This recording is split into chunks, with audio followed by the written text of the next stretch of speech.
যার জবাবদিহিতা নিবে সেই তাকে নিয়োগ করছে, তাহলে এখানে জবাবদিহিতার কাঠামো খুব দুর্বল থাকছে। মানবাধিকার যদি লঙ্ঘন করে যারা ক্ষমতায় আছেন, যারা এমপি আছেন, মন্ত্রী আছেন বা প্রধানমন্ত্রী আছেন, তারা যদি মানবাধিকার লঙ্ঘন করে, তখন সেক্ষেত্রে জবাবদিহিতাটা কে করবে, কোন প্রতিষ্ঠান করবে?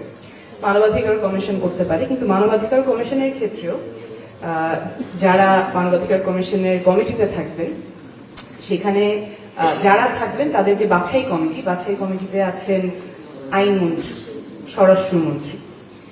তো আইনমন্ত্রী যদি মানবাধিকার লঙ্ঘনের ক্ষেত্রে তিনি যদি অ্যাকিউজড হন, তাহলে তাকে যে জবাবদিহিতা করবে তিনি তার নিয়োগকর্তা।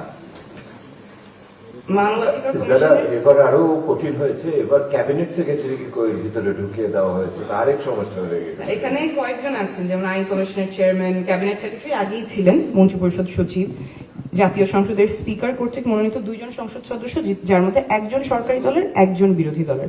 অর্থাৎ এখানে আসলে নিরপেক্ষতা, যেটা এগেন অনেকবার এসেছে, নিরপেক্ষতাটা এনশোর করা এবং জবাবদিহিতা এনশোর করার কাঠামো বিদ্যমান ব্যবস্থায় খুবই দুর্বল, এবং এটাই আমরা বারবার হতে দেখেছি।